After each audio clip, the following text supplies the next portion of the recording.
Pero hoy vamos a ver un poquito los primeros versículos del capítulo 1 y yo quisiera dejar algunas enseñanzas que tienen que ser realmente de fortaleza para nuestra vida, para que nos ayuden, hermanos, a vivir, como dice el versículo 27, como es digno del Evangelio de Cristo, que estuvimos viendo en los últimos 2 domingos. Así que yo le invito a que leamos desde el versículo 3 al versículo 11.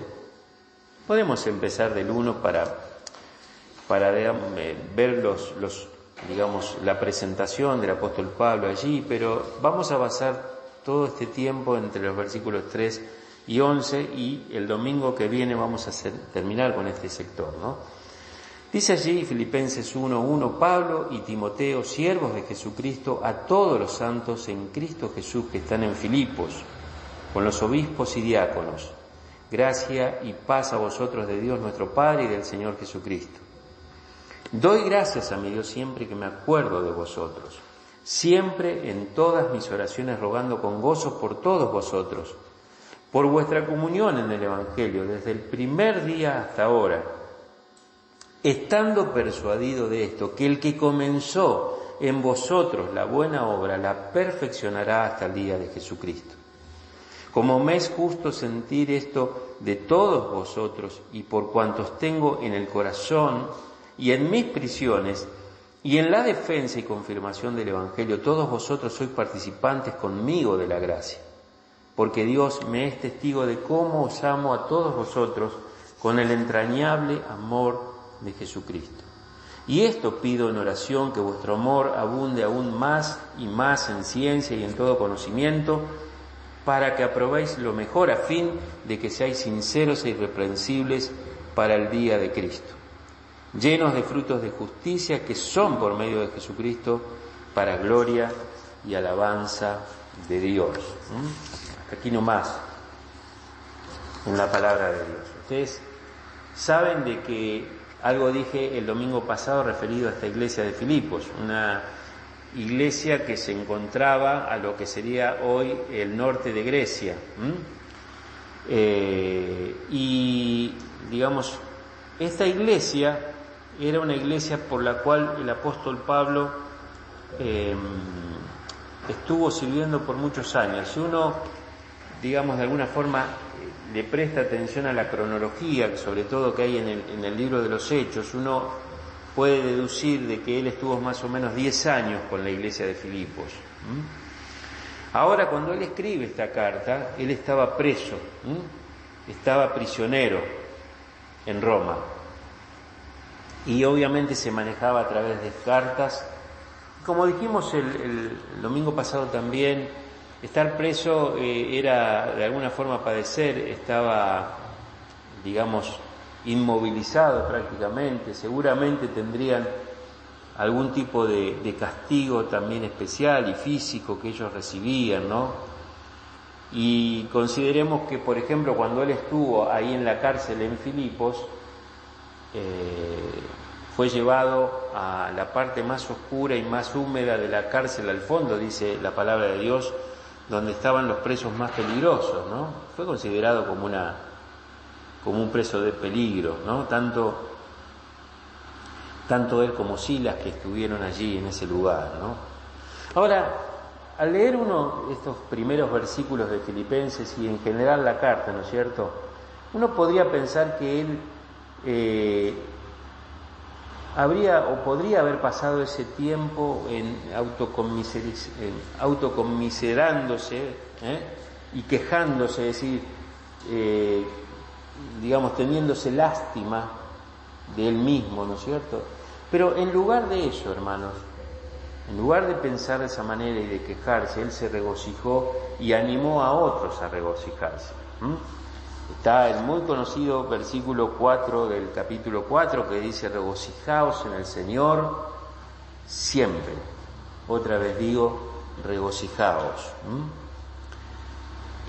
Ahora, puede ser que ni ustedes ni yo estemos físicamente atados por cadenas, pero la mayoría de nosotros llevamos puestas cadenas de varios tamaños y longitudes, y cadenas que pueden incluir una salud débil, o un serio problema médico, o quizás un problema matrimonial, o hijos que realmente nos rompen el corazón porque están alejados de Dios, o rebeldes, o no nos hablan, o tienen problemas con nosotros.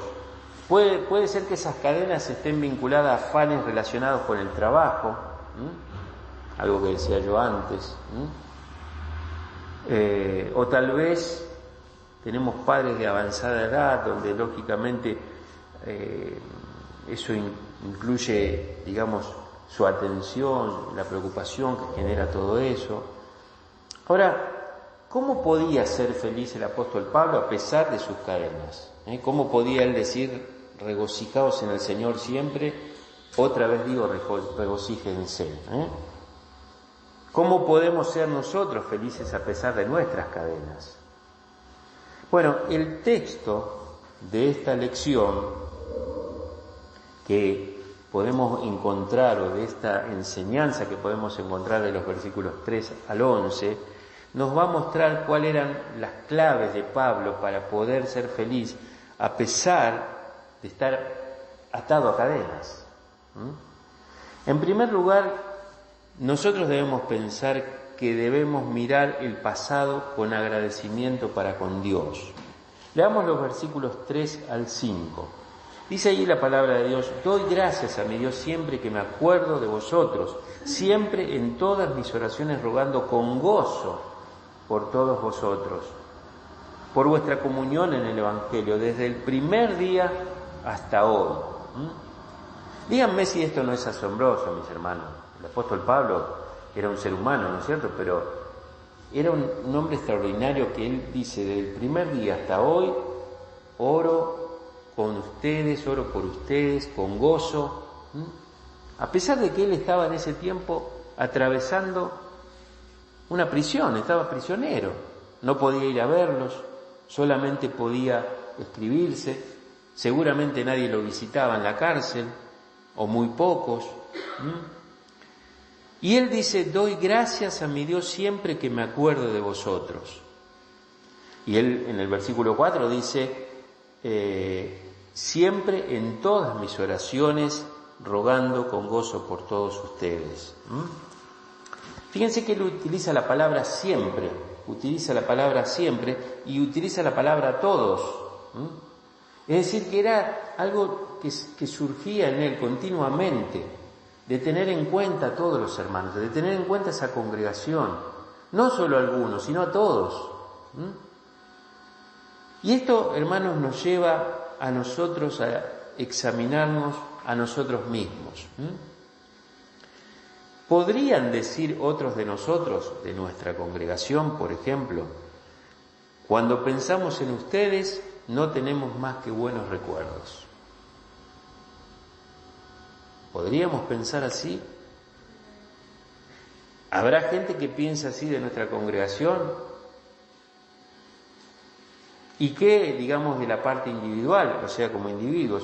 ¿Soy la clase de persona de la cual las personas, los hermanos, pueden decir, o un pastor o un predicador pueden decir, doy gracias a Dios por todo lo que recuerdo de usted? Ahora, otra pregunta que surge, ¿significa esto que a Pablo solo le sucedieron cosas buenas cuando estuvo en Filipos?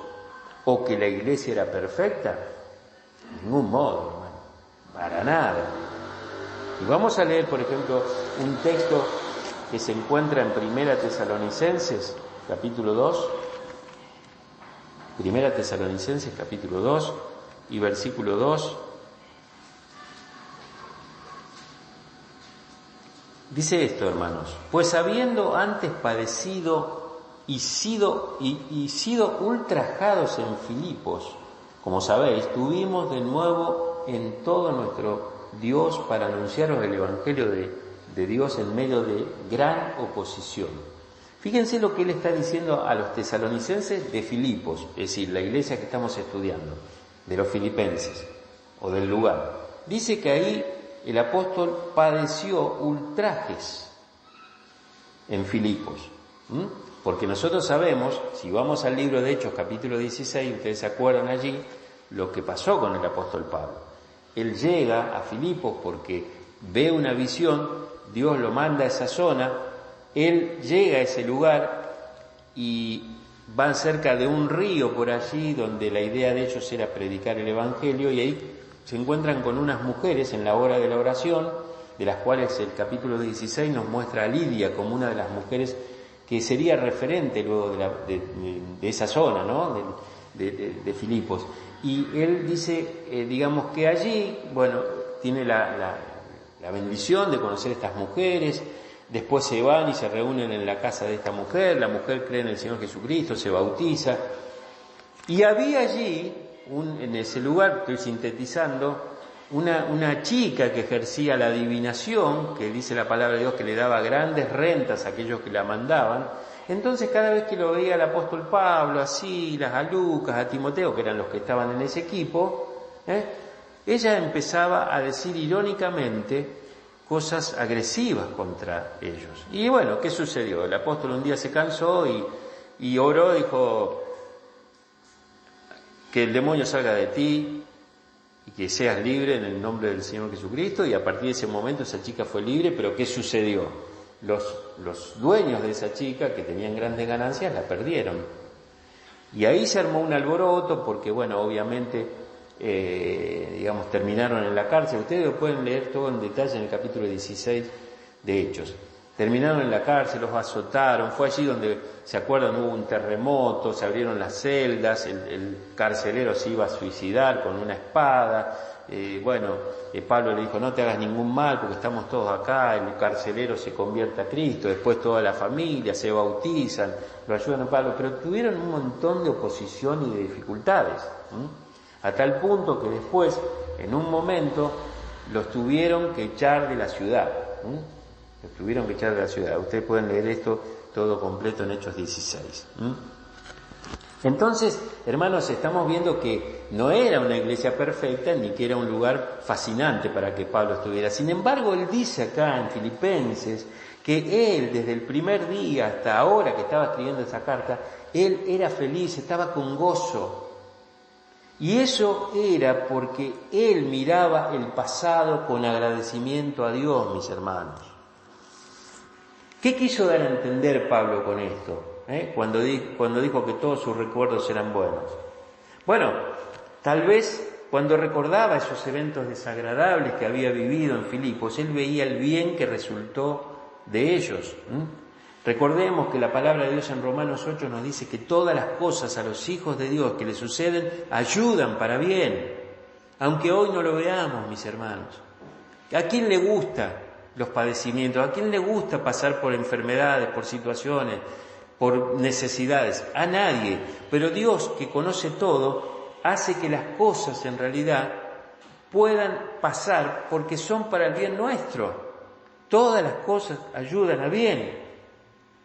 Fue injusto el encarcelamiento que sufrió en Filipos, simplemente porque él en realidad bendijo a una chica liberándola de un demonio que la oprimía. Sin embargo, terminó azotado, castigado, en lo más oscuro de una celda. Sin embargo, eso permitió que el carcelero se convirtiera a Cristo y se convirtiera a la familia. Entonces, ¿qué encontramos a través de eso? Que eso malo se convirtió en algo bueno, mis hermanos. Que entonces Pablo podía decir, no importa, yo la pasé mal, pero qué bueno que fue, porque el carcelero se convirtió la familia, y nosotros seguimos predicando a Cristo.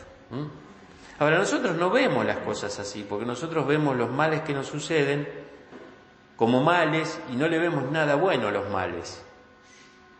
Sin embargo, qué maravilloso ejemplo de Pablo, porque uno cuando se adentra en estas epístolas, ¿no es cierto?, que están todas conectadas, porque recordemos que estos eran viajes que él había hecho a una iglesia, a otra iglesia, después escribe. En Hechos vemos todo el compendio completo y después vemos las cartas por separado. Entonces él había hecho una relación con esta iglesia, hermanos, una iglesia que él amaba mucho. Fíjense lo que dice la palabra acá en el capítulo 4, versículo 1. Estamos en Filipenses. Fíjense cómo trata Pablo a los filipenses.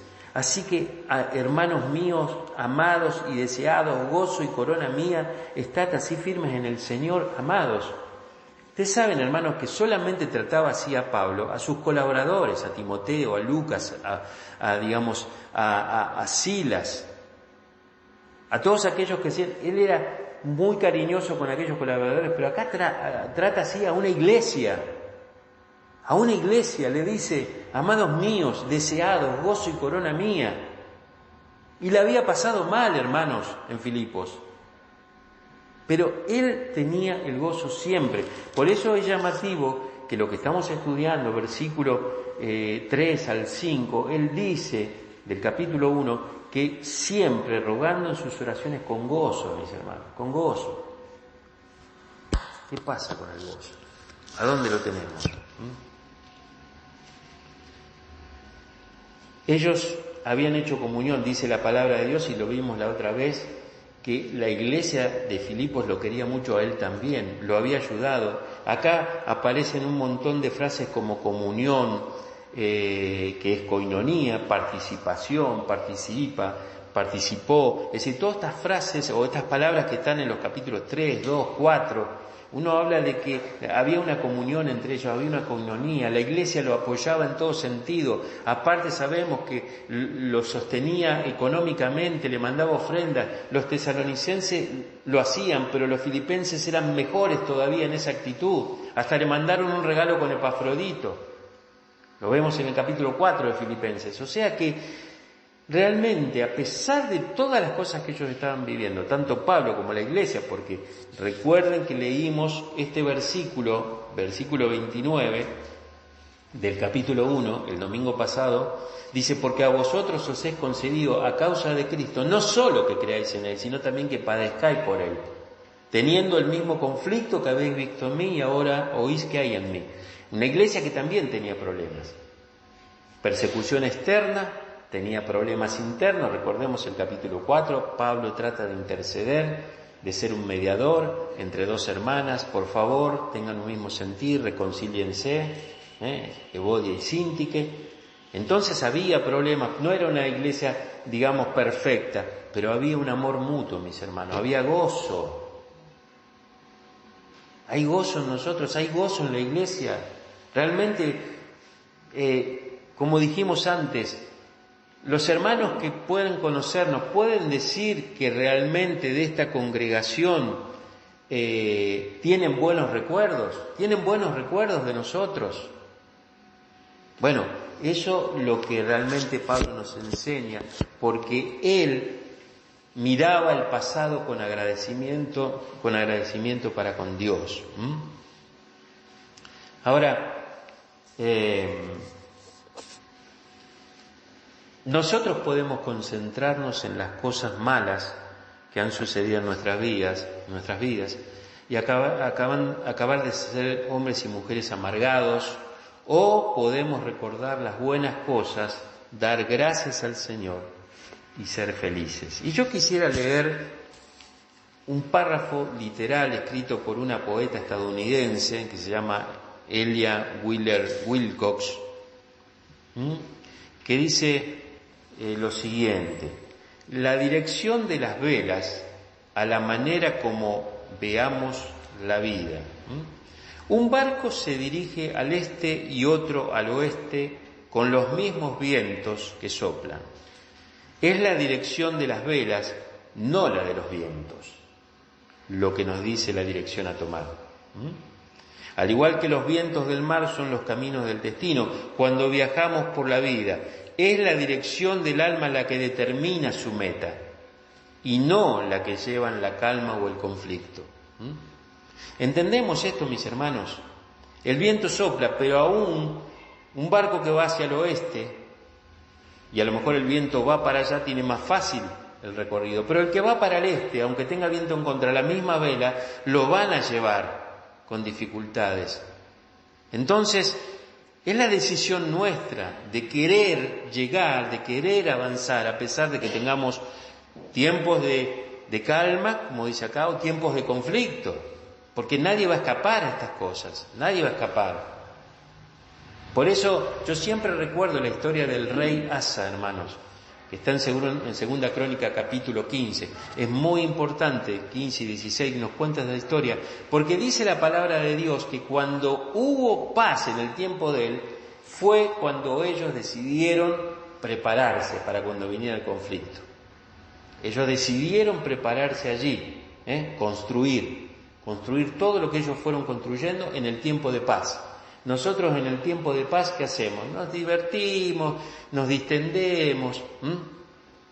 Es el tiempo de paz, el tiempo ideal para prepararnos espiritualmente, para afrontar el tiempo de conflicto. Por eso es importante cuando uno lee al Señor Jesucristo en el libro de Mateo, Él dice allí, en el capítulo 7, que hubo dos hombres, uno construyó su casa sobre la arena y el otro sobre la roca, ¿no es cierto? Y después dice el relato de Jesús que las tormentas, los vientos, todos vinieron para los dos. Tanto para el que había construido sobre la arena como para el que había construido sobre el cimiento, sobre la roca. Pero una casa cayó y la otra quedó. ¿Por qué? Porque en realidad era la base en donde estaba fundada esa casa la que iba a resistir o no. Entonces, uno puede y debe mirar el pasado con agradecimiento para con Dios. Ahora también debemos mirar el presente persuadidos de Dios. En el versículo 6 nos dice lo siguiente: estando persuadido de esto, que el que comenzó en vosotros la buena obra, la perfeccionará hasta el día de Jesucristo. Otra vez el apóstol Pablo, este hombre extraordinario. Y yo quiero leerles un concepto de lo que dice, por ejemplo, un diccionario de lo que significa la persuasión. La persuasión es el juicio que se forma a través de un fundamento. La persuasión es la capacidad o habilidad que alguien dispone para cambiar la actitud o comportamiento de una persona o grupo de personas hacia una idea, objeto o persona a través del uso de palabras, sentimientos o razonamientos. Pablo estaba convencido, estaba seguro, estaba confiado, estaba persuadido, hermanos. Él estaba persuadido. Y en un mundo lleno de incertidumbre es refrescante escuchar esto de un hombre de Dios. Estaba persuadido, estaba confiado. Porque ¿qué dice después Pablo? Estando persuadido de esto, que el que comenzó en vosotros la buena obra, la perfeccionará hasta el día de Jesucristo.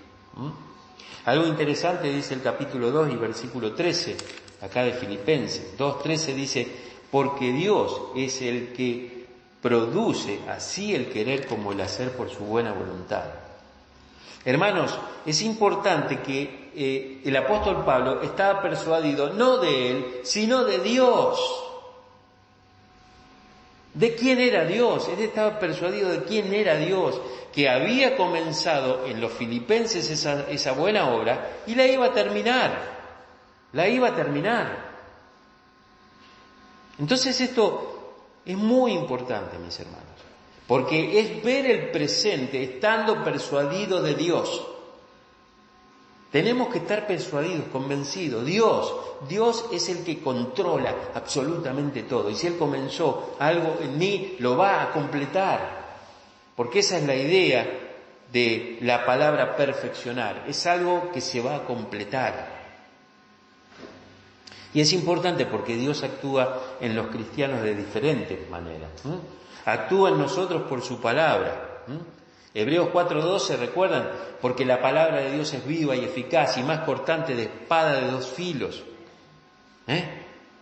que penetra hasta partir los tuétanos, las coyunturas, etc.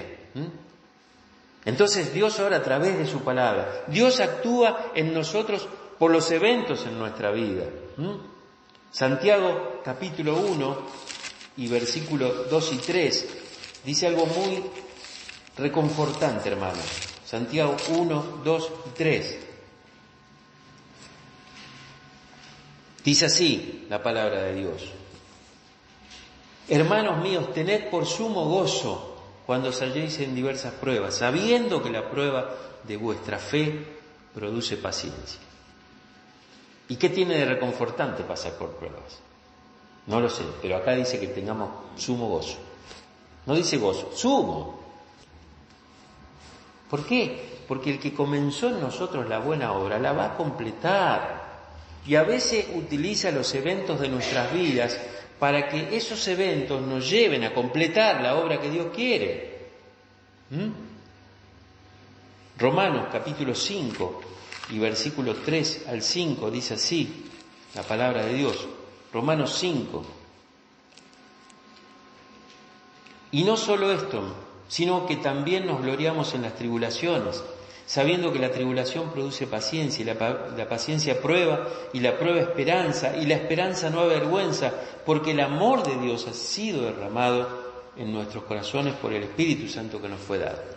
El texto que leyó esta mañana nuestra hermana Noemí. ¿Qué dice acá? Que nos gloriamos en las tribulaciones. Este es Pablo, el otro era Santiago, que tengamos por sumo gozo. Ahora, seamos honestos, mis hermanos. ¿No nos gustaría ser como Pablo y como Santiago? Claro que sí. Pero no quisiéramos escribir estas cosas.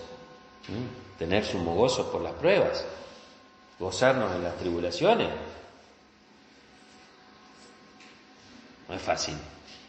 Pero acá estamos recibiendo una instrucción en Filipenses del apóstol Pablo extraordinaria, porque él nos está diciendo que nosotros debemos mirar el presente persuadidos de Dios, que Él es el que va a completar, es el que se va a encargar. A veces nosotros no sabemos cómo va a seguir nuestra historia, pero Dios sí la sabe. Dios sí sabe nuestra historia. Pablo había visto a Dios actuando en Filipos y creía que el Señor merecía alabanza por todo lo bueno que había hecho. El que comenzó la buena obra la va a llevar a cabo hasta completar, ¿no es cierto?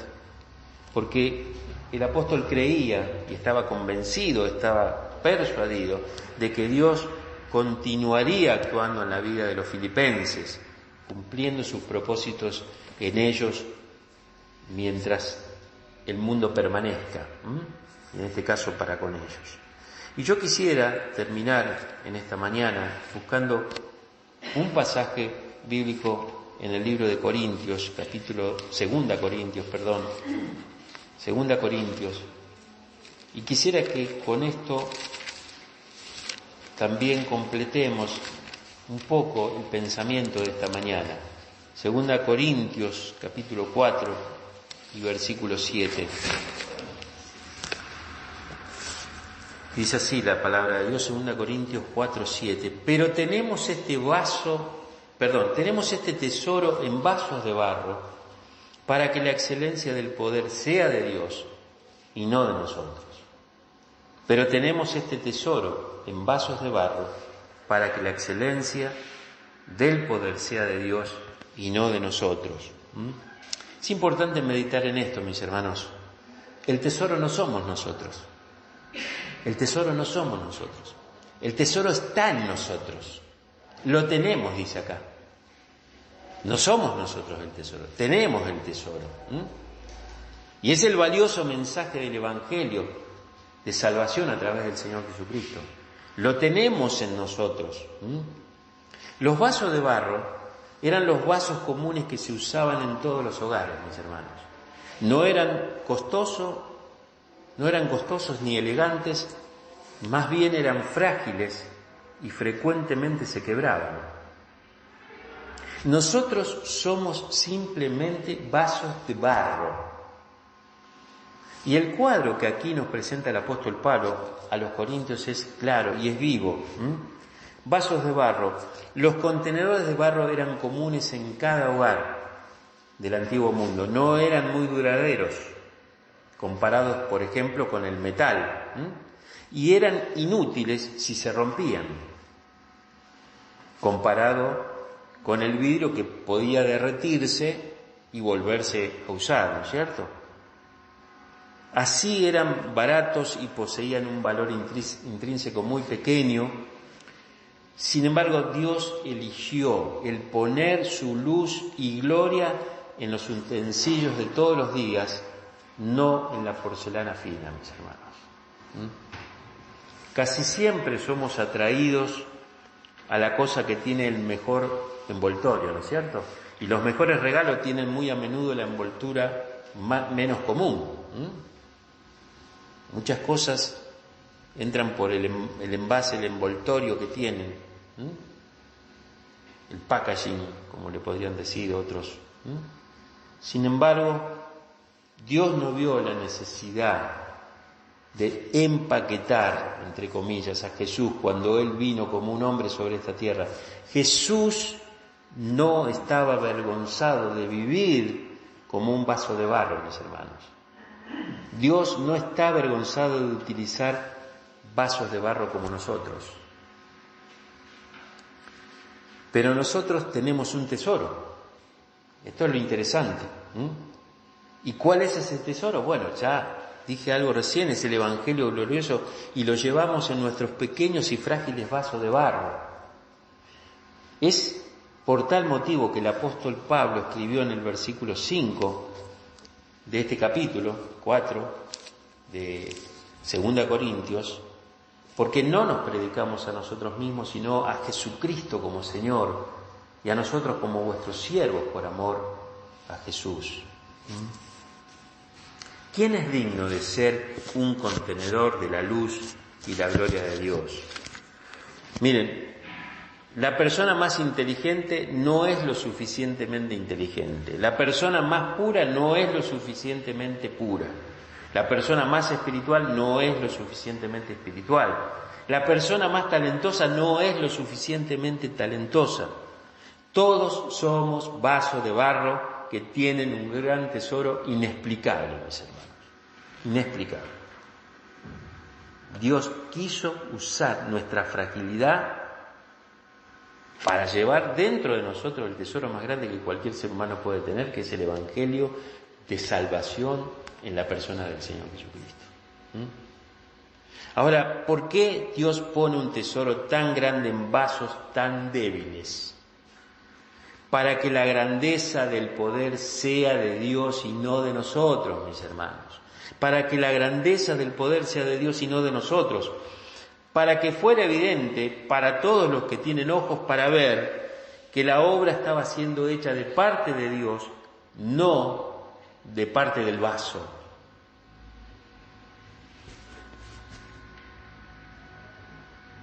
¿Por qué Dios escogió utilizar barros de vaso poco confiables en lugar de vasos celestiales más seguros? Porque los vasos perfectos son seguros para traer glorias para sí mismos. Los vasos de barro son peligrosos, pero pueden dar gloria sublime para Dios. Vamos a buscar un texto en el libro de Jueces. Jueces. Capítulo 7. Creo que todos han leído o conocido la historia de Gedeón, ¿no es cierto? Gedeón es llamado por parte de Dios. Si uno lee, por ejemplo, el primer versículo del capítulo 6 de Jueces, dice: los hijos de Israel hicieron lo malo ante los ojos de Jehová, y Jehová los entregó en manos de Madián por 7 años. Los madianitas eran cananeos, normalmente nómades, que se apropiaban de todo, y acá Dios castiga al pueblo de Israel porque dice que hicieron lo malo. Entonces Dios dijo: bueno, Madián, hacete cargo de esta zona. Y ellos padecían porque le robaban las cosechas, le robaban los animales, estos madianitas, y estaban los amalecitas también, ¿no es cierto? Entonces Dios, en un momento, para liberar al pueblo, lo llama Gedeón. Lo llama Gedeón. Para reducir la historia, ¿no es cierto? Finalmente Dios decide atacar el campamento de los madianitas para que ellos pudieran otra vez recuperar esa tierra, y utiliza a Gedeón. La Biblia nos habla de que al principio había un montón de hombres y Dios fue preseleccionando. Dice: no, son muchos. ¿Por qué quería reducir tanto Dios la cantidad de hombres para vencer un ejército o un pueblo madianita? Para que la gloria no fuera del hombre sino de Dios, para que el poder sea presentado como el poder de Dios. Finalmente 300 hombres, que ni siquiera pelearon, fueron los que se apoderaron nuevamente de ese territorio. 300 nomás contra todo miles y miles de los demás, ¿no es cierto? Pero lo interesante de todo esto, a lo cual yo quiero llegar, es que habían decidido que esos 300 hombres divididos en 3 grupos de 100 por un lado, 100 por otro y 100 por el otro, tenían que llevar trompetas y una vasija teniendo dentro una tea, o podríamos decir así, una vela, que era de madera, encendida, para tener ellos, cada uno de ellos de los que iban a enfrentarse con los madianitas, tuvieran esa trompeta que la iban a hacer sonar. Y cuando llegamos al momento cúlmine donde se va a producir esto, dice el versículo 20 del capítulo 7 de Jueces: y los 3 escuadrones tocaron las trompetas, y quebrando los cántaros, tomaron en la mano izquierda las teas y en la derecha las trompetas con que tocaban, y gritaron por la espada de Jehová y de Gedeón. Hermanos, quebraron la vasija, esa vasija donde adentro estaba la luz. Cuando fue quebrada la vasija se vio la luz. El vaso de barro fue quebrado y apareció la luz. El vaso de barro. Y ellos con una trompeta y con esa luz hicieron espantar a un montón de gente. Dios utiliza su poder en vasos de barro para mostrar su gloria y su luz. Nosotros somos la luz. Lo que pasa es que el vaso de barro muchas veces no deja que se muestre esa luz. No se deja ver esa luz. Hay que quebrar el vaso de barro. Hay que quebrar el vaso de barro. Y por eso lo que vimos hoy en Filipenses nos muestra la necesidad de ver el pasado con agradecimiento a Dios, aun cuando no todo haya sido fácil, aunque no todos sean buenos recuerdos, que enfrentemos el presente persuadidos de Dios. Dios está allí, y que podamos entender, hermanos, que somos vasos de barro, que dentro de ese vaso tienen el más grande de los tesoros, pero el vaso se tiene que quebrar. Dios le dio instrucción a Gedeón que rompieran esa vasija para que se viera la luz. Y es lo que Dios nos manda que hagamos, mis hermanos. Cada día es difícil, pero necesitamos entender que la única forma de brillar para traer la victoria a nuestras vidas es rompiendo la vasija. Que realmente el Señor nos ayude, mis hermanos, y podamos reflexionar cada uno de nosotros en nuestra vida personal y como congregación. Qué bueno es lo que decía el apóstol Pablo de estos filipenses, ¿no? Y ojalá, digamos, muchos lo puedan decir de nuestra congregación. Lo voy a leer porque la verdad que fue leer este texto, no me van a decir que no, es admirable, mis hermanos. Pablo le dice en el versículo 1 del capítulo 4 de Filipenses: así que, hermanos míos, amados y deseados, gozo y corona mía, estad firmes en el Señor, amados. Tremendo. Si a nosotros nos dijeran eso, nos desarmamos. Que alguien nos diga que somos el gozo, la corona, somos amados, deseados, y que nos alienten a estar firmes. Un hombre como el apóstol Pablo, preso, le escribía esto a esta iglesia de Filipos, porque su vasija estaba rota y brillaba la luz. Amén. Señor nos bendiga. Vamos a orar.